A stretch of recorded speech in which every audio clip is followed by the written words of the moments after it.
तो कभी सोचा है कि हमारे आसपास जो कुछ भी जिंदा है, मतलब एक छोटा सा बैक्टीरिया हो या कोई बहुत बड़ा पेड़ या हम खुद, असल में ये सब बना किस चीज से है? आज के इस विश्लेषण में हम ना ठीक इसी सवाल की तह तक जाएंगे। चलिए शुरू करते हैं। और पता है, ये सवाल कोई छोटा मोटा सवाल नहीं है।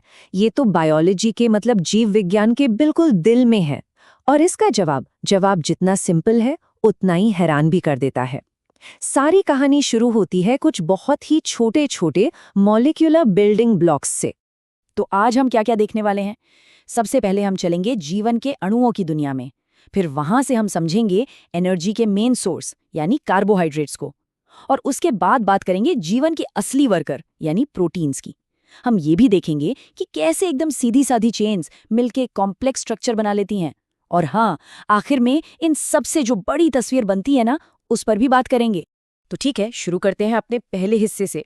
और ये वो बुनियाद है जिस पर जिंदगी की पूरी इमारत टिकी हुई है। बायोमॉलिक्यूल्स, या हिंदी में कहें तो जैव अणु। नाम से ही साफ है ना? बायो मतलब जीवन और मॉलिक्यूल्स मतलब अणु। तो ये हैं जीवन के अणु। असल में ये वो केमिकल्स हैं जो हर जिंदा सेल के अंदर मौजूद होते हैं और जिनके बिना हमारा होना मुमकिन ही नहीं है। अच्छा, इन बायोमॉलिक्यूल्स को ना हम मोटे तौर पर दो ग्रुप्स में देख सकते हैं। एक तरफ है माइक्रोमॉलिक्यूल्स, मतलब छोटी छोटी सिंपल यूनिट्स जैसे कि शुगर या अमीनो एसिड्स। और दूसरी तरफ है मैक्रोमॉलिक्यूल्स। ये इन्हीं छोटे यूनिट्स के जुड़ने से बने बड़े कॉम्प्लेक्स स्ट्रक्चर्स होते हैं, जैसे कि कार्बोहाइड्रेट्स और प्रोटीन्स। चलिए अब जरा कार्बोहाइड्रेट्स को करीब से देखते हैं। इन्हें ना जिंदगी का प्राइमरी फ्यूल मान सकते हैं। मतलब ये वो चीजें हैं जो हर जिंदा चीज को फौरन एनर्जी देते हैं। कार्बोहाइड्रेट्स भी आप देखिए 3 तरह के होते हैं। सबसे बेसिक लेवल पर हैं मोनोसैकेराइड्स, जो सबसे सिंपल शुगर्स हैं। जब इनमें से कुछ यूनिट्स जुड़ जाती हैं तो बनते हैं ओलिगोसैकेराइड्स। और जब हजारों यूनिट्स एक साथ जुड़ जाएं तो वो बन जाते हैं पॉलीसैकेराइड्स, मतलब बहुत बड़ी बड़ी चेन। इसको ऐसे समझिए जैसे मोनोसैकेराइड, मान लीजिए ग्लूकोज, वो एक अकेली ईंट की तरह है, सबसे बेसिक, सबसे छोटी यूनिट। लेकिन जब ऐसी हजारों ग्लूकोज की ईंटें एक साथ लाइन में जुड़ जाती हैं तो वो स्टार्च जैसी एक पूरी की पूरी दीवार खड़ी कर देती हैं। और ये दीवार असल में क्या है? ये एनर्जी का एक बहुत बड़ा स्टोर हाउस है जिसे पौधे और जानवर दोनों इस्तेमाल करते हैं। तो सवाल ये है कि इन ईंटों को जोड़ने वाला सीमेंट क्या है? वो हैं कुछ स्पेशल केमिकल कनेक्शंस जिन्हें ग्लाइकोसाइडिक बॉन्ड्स कहते हैं। यही वो गोंद है जो इन बड़े बड़े स्ट्रक्चर्स को एक साथ चिपका कर रखता है। ठीक है, अब आगे बढ़ते हैं प्रोटीन्स की तरफ। देखिए, अगर कार्बोहाइड्रेट्स फ्यूल हैं तो प्रोटीन्स वो मशीनरी हैं जो असल में सारा काम करती हैं। ये जिंदगी के असली बिल्डर्स और वर्कर्स हैं। प्रोटीन्स बने होते हैं अमीनो एसिड्स नाम की यूनिट से। और मजे की बात यह है कि कुल मिलाकर बस 20 तरह के स्टैंडर्ड अमीनो एसिड्स हैं। अब जरा सोचिए, अपने पास 20 अलग अलग तरह की स्पेशल ईंटें हैं। इन्हें अलग अलग सीक्वेंस में जोड़कर कितनी तरह की इमारतें यानी कि प्रोटीन्स बनाए जा सकते हैं? अनगिनत। इन 20 में से भी कुछ होते हैं इसेंशियल अमीनो एसिड्स। इसेंशियल इसलिए क्योंकि हमारी बॉडी इन्हें खुद नहीं बना सकती, इन्हें हमें अपने खाने से ही लेना पड़ता है। और बाकी होते हैं नॉन एसेंशियल, जिन्हें हमारा शरीर जरूरत पड़ने पर खुद बना लेता है।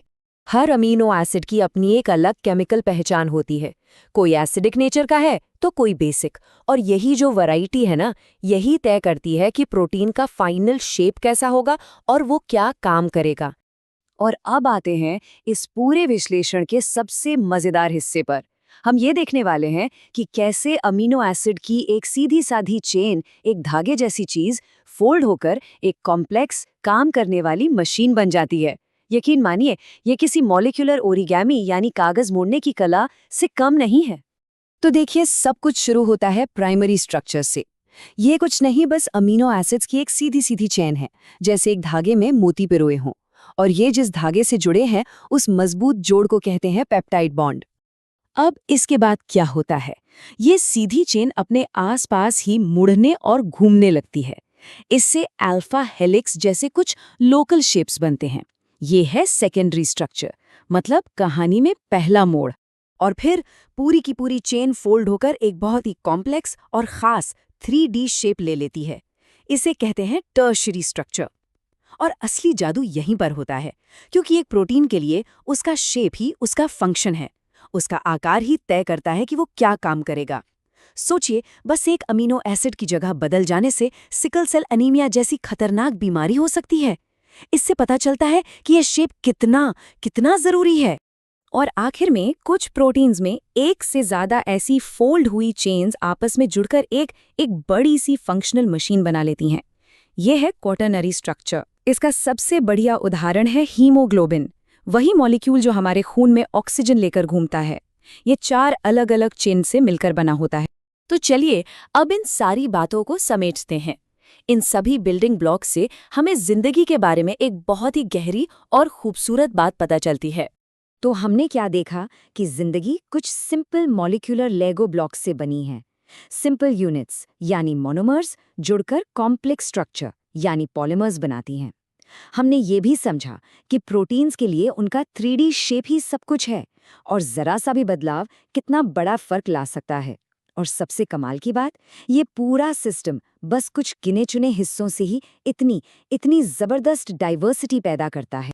तो आखिर में एक सवाल के साथ छोड़ जाते हैं कि कैसे कुदरत बस मुट्ठी भर सिंपल मॉलिक्यूल से इतनी विशाल और कॉम्प्लेक्स दुनिया बना लेती है। शायद यही जिंदगी के डिजाइन की असली खूबसूरती है। सोचने वाली बात है ना?